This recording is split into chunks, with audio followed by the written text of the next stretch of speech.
Assalamualaikum warahmatullahi wabarakatuh. Selamat pagi dan salam sejahtera buat kita semua. Pada hari ini kita akan membahas tentang klasifikasi dari baja. Dalam kehidupan sehari-hari, kita pasti sering melihat benda-benda yang terbuat dari baja, baik dalam lingkungan rumah tangga ataupun di lingkungan sekitar kita, seperti kawat, sekrup, baut, pisau, dan lain-lain. Bahkan sangat sering digunakan sebagai alat pendukung dalam kehidupan manusia, seperti mendirikan jembatan, membuat rumah, membangun gedung, membuat rangka mesin, membuat mesin, dan lain sebagainya. Ada beberapa alasan mengapa kita menggunakan besi atau baja dalam kehidupan kita sehari-hari. Yang pertama, biji besi atau bahan baku dari besi atau baja ini murah dan berlimpah, di mana kita dapat temukan di alam pada batu-batuan seperti batu besi merah, batu besi coklat, batu kalsit, dan lain sebagainya. Kemudian besi atau baja ini memiliki kekuatan yang tinggi dibandingkan dengan bahan konvensional lainnya. Secara metalurgi, besi atau baja ini sangat serbaguna, dapat menghasilkan berbagai sifat fisik dan mekanik yang dapat kita sesuaikan dengan aplikasi yang kita inginkan. Kemudian teknik pengolahannya pun ekonomis, mulai dari ekstraksi, penyulingan, paduan, dan pembuatannya.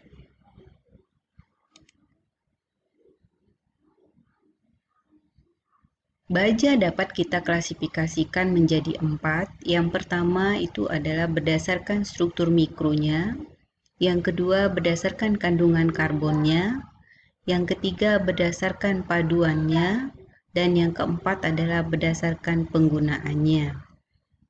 Namun pada materi kita kali ini kita hanya akan membahas tentang klasifikasi baja berdasarkan struktur mikronya dan klasifikasi baja berdasarkan kandungan karbonnya. Sedangkan klasifikasi baja berdasarkan paduannya dan penggunaannya akan kita bahas pada pertemuan selanjutnya.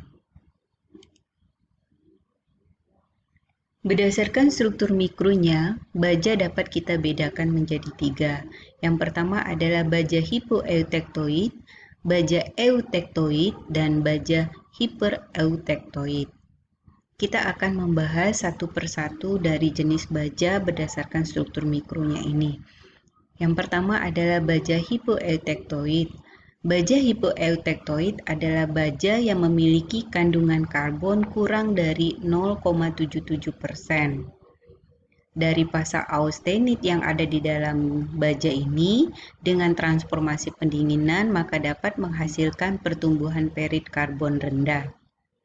Ketika kita panaskan pada suhu 727 derajat Celcius, fasa austenit akan merubah diri menjadi perlit. Hal ini telah kita buktikan dari hasil riset uji metalografi dari baja karbon. Kita temukan di sini adanya ferit yang warnanya putih dan perlit adalah warna hitam-hitam memanjang. Kita lihat perlit dan ferit pada baja hipoeutektoid ini sama-sama lebih dominan. Perlit ini adalah campuran eutektoid antara ferit dengan simentit yang dibentuk pada temperatur 723 derajat Celcius dengan kandungan karbonnya sekitar 0,83%. Sedangkan ferit ini adalah suatu komposisi logam yang memiliki batas maksimum kelarutan karbon sekitar 0,025% pada temperatur 723 derajat Celcius, di mana struktur kristalnya adalah P cm kubik dan pada temperatur kamar memiliki batas kelarutan karbon sekitar 0,008%.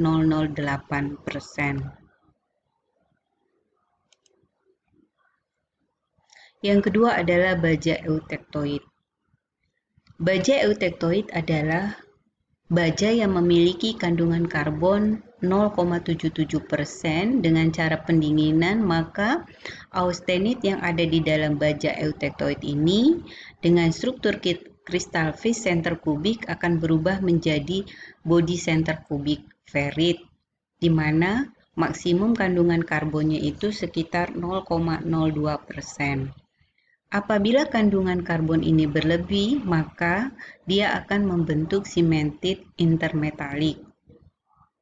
Di sini kita lihat cemented adalah warna putih, di mana perbatasan antara ferrit dengan ferrit ini adalah cemented.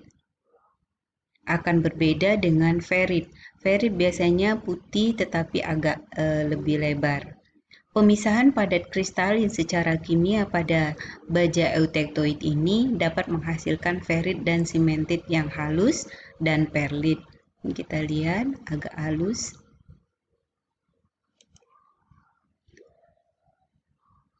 Yang ketiga adalah baja hipereutektoid. Baja hipereutektoid ini memiliki lebih dari 0,77% karbonnya dari transformasi austenit mengarah ke cemented dan ferrit sekunder.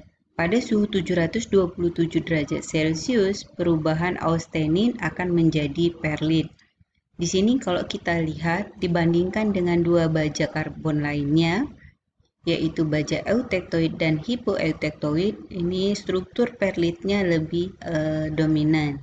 Akibat austenit merubah dirinya menjadi perlit ketika kita panaskan pada suhu 727 derajat Celcius. Akan sangat berbeda bukan antara baja hipoeutektoid, eutektoid, dan baja hipereutektoid. Klasifikasi baja yang kedua yaitu berdasarkan kandungan karbonnya. Berdasarkan kandungan karbonnya ini, baja kita bedakan menjadi 3, yaitu baja karbon rendah, baja karbon menengah, dan baja karbon tinggi. Kita akan membahas tentang baja karbon rendah. Banyak orang bertanya, apa sih baja karbon rendah itu? Baja karbon rendah adalah baja yang mengandung karbon kurang dari 0,3%. Baja jenis ini paling murah diproduksi di antara semua baja karbon lainnya, mudah dimesin dan dilas, serta memiliki keuletan dan ketangguhannya sangat tinggi, tetapi kekerasannya rendah dan tahan aus. Umumnya, baja karbon rendah ini dapat kita temukan pada bodi mobil, struktur bangunan, pipa gedung, jembatan, kaleng-kaleng, pagar, dan lain sebagainya.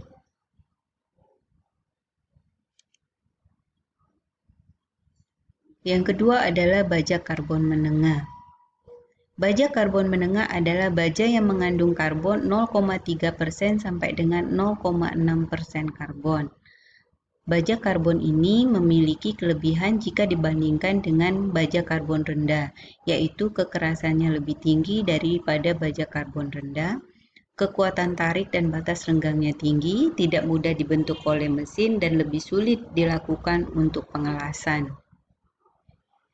Baja karbon rendah ini dapat digunakan seperti poros engkol, rel kereta api, pegas, baut, dan lain sebagainya.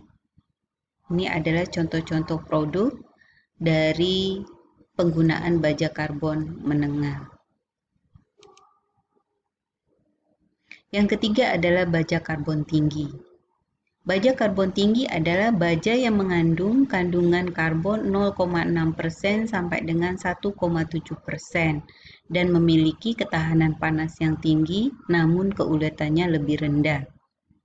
Baja karbon tinggi memiliki kekuatan tarik yang paling tinggi dibandingkan dengan kedua baja karbon sebelumnya dan banyak digunakan untuk material tools atau perkakas. Aplikasi dari baja ini adalah dalam pembuatan kawat baja dan kabel baja, ini kita bisa lihat. Kemudian alat perkakas baik palu ataupun gergaji.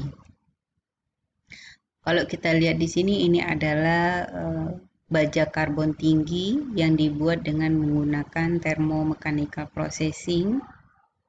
Pegas juga seperti itu bisa kita buat dari baja karbon tinggi. Oke, demikianlah materi kita terkait dengan klasifikasi dari baja. Terima kasih sudah menonton. Jangan lupa subscribe. Wassalamualaikum warahmatullahi wabarakatuh.